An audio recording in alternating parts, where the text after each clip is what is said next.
I am Michael Lewis Cook, the Fire Chief Emeritus, United States Army. Last duty station was Fort Polk, Louisiana.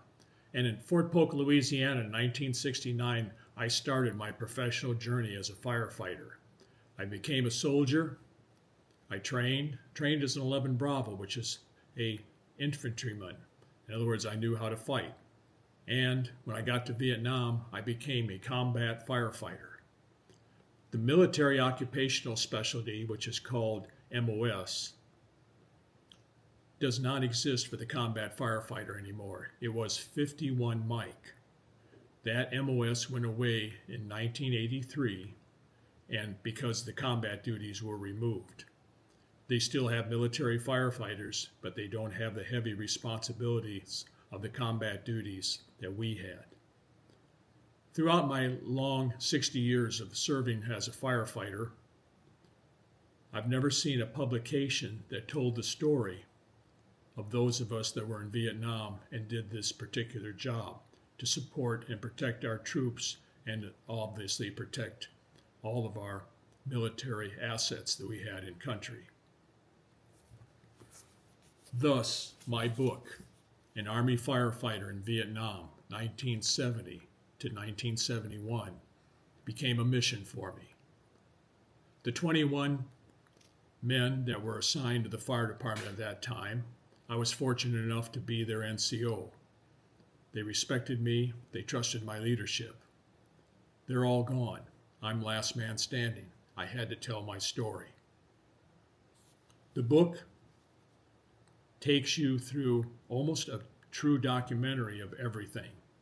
I was most fortunate that all of my photographs were preserved well through the years. The photographs are Polaroids. They're at the back of the book. A little over 120 of them are there. Many people who have bought my book have said, we have had to go and look at the photographs right away because we've never seen anything like this.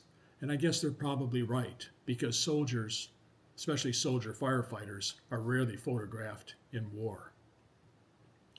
The book, as I had mentioned earlier, is a documentary. It tells everything unique about our time over there. Long Binh Post, where we were, was the largest support base the U.S. military, much less any military in the world, had built from ground zero. Large installation, over 60,000 permanent troops, and a huge base of support for the Vietnam War. As the conflict moved on, the base became, of course, quite unique. It had everything. It was a true city in itself. The soldiers there supported the soldiers that were on the front lines. Everything was there, just like a real city. We had, obviously, sleeping barracks for the soldiers. We had mess halls. We had large mechanical repair shops, tanks, jeeps, deuce-and-a-half trucks. We had, obviously, large warehouses to store everything from uniforms to food. And, of course, petroleum and gasoline, and, of course, munitions and ordnance. The installation was huge. It was busy. When it came under attack, we were busy. Even when we weren't under attack, we were still busy, because what are soldiers? They're ordinary human beings like you and me. They make mistakes. Mistakes sometimes result in fires or accidents. We were busy all the time.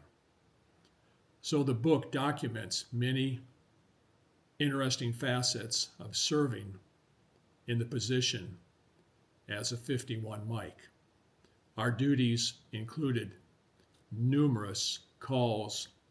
Some were very urgent, some were true emergencies, some were very life-threatening.